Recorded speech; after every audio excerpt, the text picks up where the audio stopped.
काँग्रेसचे गटनेते विजय वडेट्टीवार आणि मंत्री आशिष शेलार यांची भेट झाली आहे। शेलार चंद्रपूरच्या दौऱ्यावरती असताना वडेट्टीवार यांनी भेट घेतली आहे। यावेळेला शेलार, वडेट्टीवार आणि भाजपचे आमदार बंटी भांगडिया यांचा एकत्र प्रवास। मला एसंशी म्हणता, तुम्ही युटी म्हणजे यूज अँड थ्रो आहात का? उद्धव ठाकरेंनी केलेल्या टीकेवरती एकनाथ शिंदेंचा पलटवार। ठाकरेंच्या शिवसेनेनं बाळासाहेबांचं हिंदुत्व सोडलं, यावरती शिक्कामोर्तब। वक्फ सुधारणा विधेयकाच्या विरोधामध्ये मतदान केल्यानं एकनाथ शिंदेंची टीका, तर पत्रकार परिषद घेत ठाकरेंनी स्वतःची अब्रू काढून घेतल्याचं शिंदेंचं वक्तव्य। उद्धव ठाकरेंनी हिंदूंचा कायमच विश्वासघात केला, महाराष्ट्र भाजपची एक्स पोस्ट करत ठाकरेंवरती बोचरी टीका।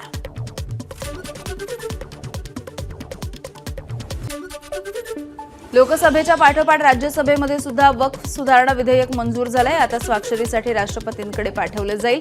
राष्ट्रपतींच्या स्वाक्षरीनंतर कायद्यात रूपांतर होणार। राज्यसभेमध्ये वक्फ विधेयकाच्या बाजूने 128 मतं तर विरोधामध्ये 95 मतं। लोकसभेच्या नंतर राज्यसभेत विधेयक मंजूर।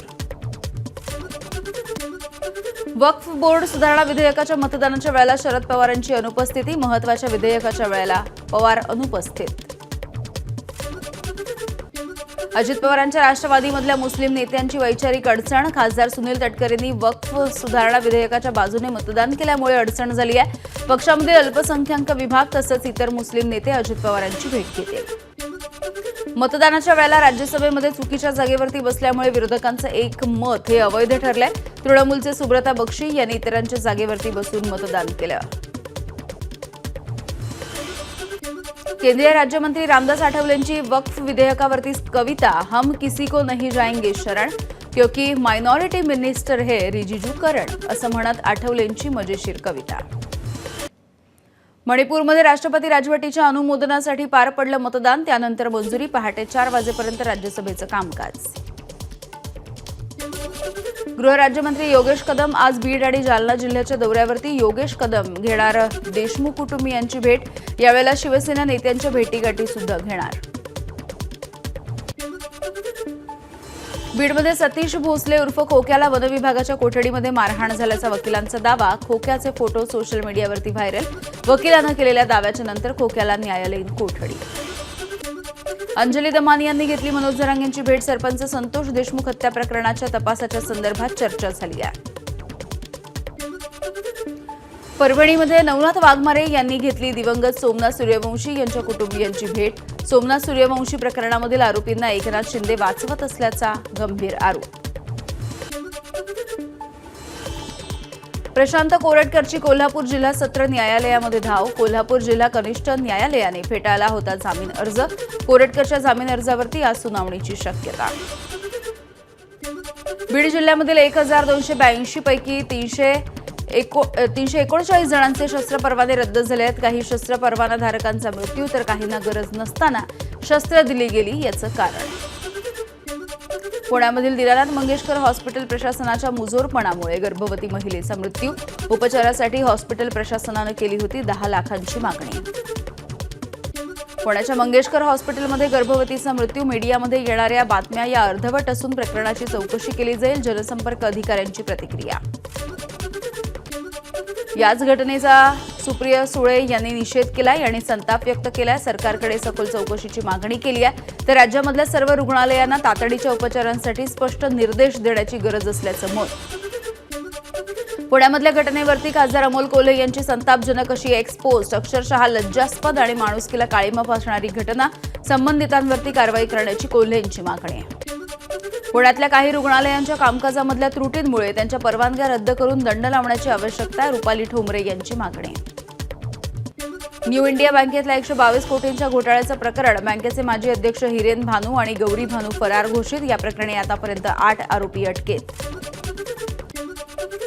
न्यू इंडिया बँक घोटाळ्याच्या प्रकरणी 5 आरोपींच्या मालमत्तेवरती जप्तीची कारवाई। 5 आरोपींच्या 167 कोटी रुपयांच्या 21 मालमत्ता जप्त करण्याची परवानगी। मराठी भाषेच्या मुद्द्यावरून मनसेकडून बँक ऑफ महाराष्ट्राच्या अधिकाऱ्यांना मारहाण आणि या प्रकरणी बँक ऑफ महाराष्ट्र ऑफिसर्स असोसिएशनचं मुख्यमंत्र्यांना पत्र, मारहाण करणाऱ्यांवरती कठोर कारवाई तसंच सुरक्षेसाठी उपाययोजना करण्याची मागणी। मनसेची सध्याची भूमिका ही केवळ राजकीय अस्तित्व टिकवण्यासाठी. मनसेच्या बँकेमधल्या आंदोलनावरती सूरज चव्हाण यांची प्रतिक्रिया.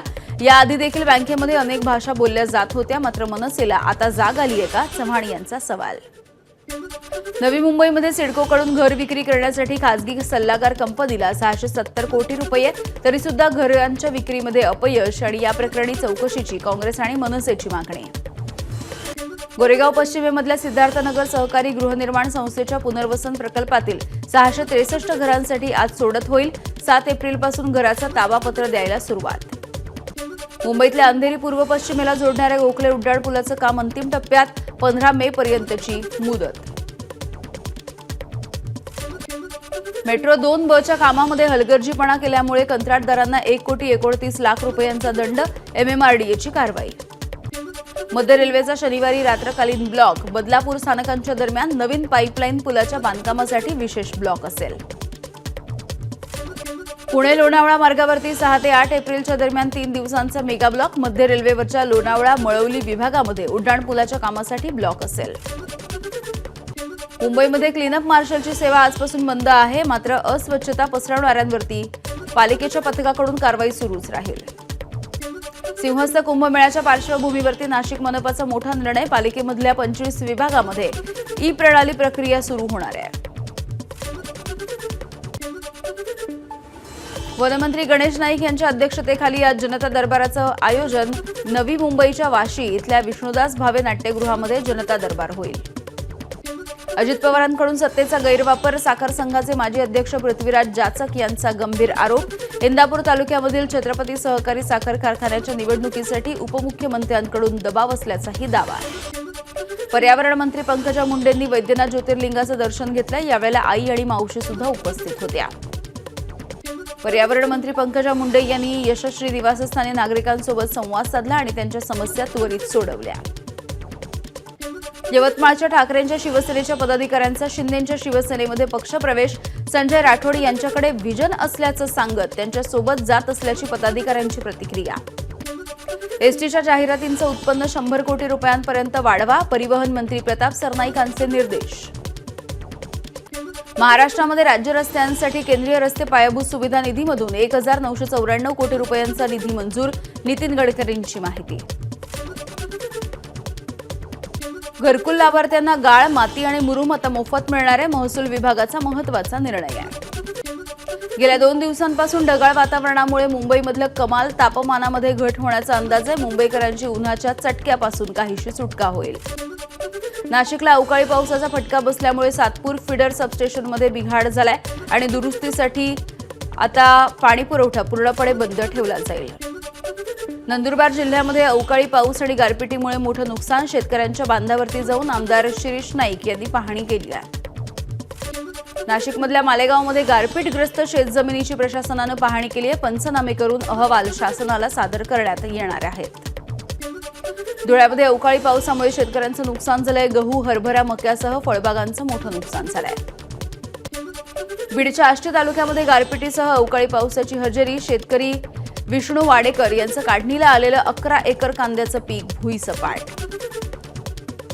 वर्ध्यामध्ये सुद्धा अवकाळी पावसाचा तडाखा. फळबागांचं मोठं नुकसान. 1 रुपयामध्ये पीक विमा लागू करण्याची शेतकऱ्यांची आग्रही मागणी. रमजानचा महिना संपताच केळीच्या दरामध्ये क्विंटलच्या मागे 800 रुपयांची घट. नंदुरबार जिल्ह्यामध्ये केळीचे दर 2,000 वरून 1,200 रुपये क्विंटलवर. वाशिमच्या रिसोड बाजार समितीमध्ये विक्रीसाठी आणलेली हळद पावसामध्ये भिजली. आवक जास्त झाल्यामुळे हळद उघड्यावरती ठेवण्याची वेळ आली आहे. नागपूर जिल्ह्यामधल्या अनेक भागामध्ये अवकाळी पावसाची हजेरी. अचानक आलेल्या पावसामुळे नागरिकांची तारांबळ. जालन्यातल्या भोकरदन तालुक्यामध्ये वादळी वाऱ्यासह गारांचा पाऊस पडलाय. रब्बी हंगामामधील मका आणि गव्हाच्या पिकांचं मोठं नुकसान झालंय. गोंदिया जिल्ह्याच्या काही भागामध्ये हलक्या स्वरूपाच्या अवकाळी पावसाच्या सरी. पावसामुळे रब्बी हंगामामधल्या पाण्याअभावी करपलेल्या धान पिकाला नवसंजीवनी. हिंगोलीच्या सेनगाव तालुक्यामधल्या गोरेगाव कडोळी केंद्रा गावाच्या शिवारामध्ये अवकाळी पाऊस. हळदीच्या पिकासह उन्हाळी पिकांना फटका. पिंपरी चिंचवड शहराच्या विविध भागांमध्ये विजांच्या कडकडाटासह मुसळधार पाऊस. अचानक आलेल्या पावसामुळे नागरिकांची तारांबळ. पुणे शहरामधल्या मध्यवर्ती भागासह उपनगरामध्ये जोरदार पाऊस. अचानक आलेल्या पावसामुळे नागरिकांची तारांबळ. सोलापूर जिल्ह्यामध्ये भूकंपाचे सौम्य धक्के, सांगोल्यामध्ये भूकंपाचा केंद्रबिंदू. राष्ट्रीय भूकंपशास्त्र केंद्राने एक्स पोस्टवरून माहिती दिली आहे. अकोल्यामधल्या कौलखेड भागामधल्या एका शाळेमधल्या कर्मचाऱ्यानं 10 विद्यार्थिनींचा विनयभंग केल्याचा धक्कादायक प्रकार. या विद्यार्थिनींनी माहिती दिल्याच्या नंतर हेमंत चांदेकर याच्या विरोधात तक्रार दाखल झाली आहे. नागपूरच्या गोधनी परिसरामध्ये भाजीचा ठेला लावण्याच्या वादामधून गोळीबार. घटनेमध्ये एकाचा मृत्यू तर एक जण गंभीररीत्या जखमी. 3 आरोपी पोलिसांच्या ताब्यात. परिसरामध्ये पोलिसांचा बंदोबस्त. अभिनेता सागर कारंडेची सायबर भामट्यांकडून तब्बल 61 लाखांची फसवणूक. इंस्टाग्रामवरील पोस्टला लाईक करून 150 रुपये मिळवा या प्रलोभनाला सागर बळी पडला. कुर्ला फिनिक्स मॉलला आग. दुसऱ्या मजल्यावरच्या फूड कोर्टमध्ये आगीचे आणि धुराचे लोट पसरले. धूर संपूर्ण मॉलमध्ये पसरल्यामुळे नागरिक घाबरले होते. लातूरमधल्या बेलकोंडच्या औसा तुळजापूर महामार्गावरती दुरुस्त ट्रकला टेम्पोची धडक बसली. या टेम्पो चालक आणि ट्रक दुरुस्त करणाऱ्या मेकॅनिकचा जागीच मृत्यू झालाय. वडाळ्यामध्ये इंधन माफियांचा पर्दाफाश. अन्न आणि नागरी पुरवठा विभागाची मोठी छापेमारी. 2000 लिटर इंधन चोरीचा आरोप. 104 गॅलन जप्त. 1 जण ताब्यात. पुढचा तपास सुरू आहे. भंडाऱ्यामध्ये मध्य प्रदेशामधून आणलेला 3.5 लाखांचा सुगंधित तंबाखू आणि गुटखा नष्ट. सिहोरा पोलिसांची कारवाई. वसईच्या पेणकरपाडा परिसरामध्ये पतीनं पत्नीची हत्या केली आहे. सुरुवातीला आत्महत्येचा बनाव रचणाऱ्या पतीनं अखेर पत्नीच्या हत्येची कबुली दिली आहे. मुंबई पुणे महामार्गावरती राष्ट्रीय महामार्ग प्राधिकरण आणि ठेकेदारांच्या मनमानी कारभाराचा वाहन चालकांना फटका. व्हाईट टॅपिंगचं काम सुरू असताना सूचना फलकांचा अभाव असल्यामुळे वाहन चालकांची तारांबळ. अहिल्यानगरच्या कर्जत पंचायतीच्या समोर मिराज गावच्या ग्रामस्थांचं हलगीबजाव आंदोलन. विकास कामांमध्ये कोट्यवधींचा भ्रष्टाचार झाल्याचा आरोप. परभणीमध्ये 6 गावांमधल्या नागरिकांचं आंदोलन. पालम तालुक्यामधल्या केरवाडी ते सिरपूर रस्त्याची दुरुस्ती करण्याची मागणी. अवकाळी पावसामुळे भंडाऱ्यामध्ये भूमिगत पाईपलाईनसाठी खोदलेले रस्ते चिखलमय. या चिखलावरून अनेक जण घसरून पडतायत. वाहन चालकांची तारांबळ. सिंगापूरच्या धर्तीवरती महाराष्ट्रामध्ये उभारणार जागतिक कौशल्य केंद्र. युवकांना जागतिक दर्जाचं प्रशिक्षण दिलं जाईल. मंगलप्रभात लोढा यांची घोषणा. सांगलीच्या जत तालुक्यामध्ये आमदार आपल्या दारी हा उपक्रम. नागरिकांचे प्रश्न तात्काळ सोडवण्यासाठी आमदार गोपीचंद पडळकर यांच्याकडून उपक्रमाचं आयोजन. गतिमंद मुलांच्या संगोपनासाठी राज्य सरकारकडून सुरू करण्यात येणार 94 बालगृह अद्यापही कागदावरच. बालगृह सुरू करण्याच्या संदर्भात सरकार निष्क्रिय असल्याचं निदर्शनास येताच हायकोर्टानं सरकारला खडसावलंय. पंतप्रधान नरेंद्र मोदी यांना बँकॉकमध्ये गार्ड ऑफ ऑनर देण्यात आलाय. थायलंडच्या पंतप्रधानांनी मोदींचं स्वागत केलंय. दिल्लीचे उपराज्यपाल व्ही के सक्सेना यांची बदनामी केल्याबद्दल मेधा पाटकर यांची शिक्षा कायम. 5 महिन्यांचा तुरुंगवास आणि 10 लाखांच्या दंडाची शिक्षा सुनावण्यात आली आहे. ज्येष्ठ अभिनेते मनोज कुमार यांचं दीर्घ आजारामुळे निधन झालंय. वयाच्या 87व्या वर्षी मुंबईतल्या कोकिलाबेन रुग्णालयामध्ये त्यांनी अखेरचा श्वास घेतला. देशभक्तीपर सिनेमांमुळे भारत कुमार अशी सुद्धा त्यांची ओळख होती. आयपीएलमध्ये मुंबईची आज लखनौच्या विरोधात अटीतटीची लढत. रोहित आणि ऋषभ पंतच्या फटकेबाजीवरती नजर आहे. पहिले 3 सामने बघता फलंदाजीवरती मुंबईकरांचं लक्ष. कोलकाता नाईट रायडर्सने घरच्या मैदानामध्ये सनरायझर्स हैदराबादचा 80 धावांनी धुव्वा उडवलाय. कोलकाता नाईट रायडर्सने अजिंक्य रहाणेच्या नेतृत्वामध्ये सनरायझर्स हैदराबादवरती विजय मिळवला. एबीपी माझा, उघडा डोळे बघा नीट.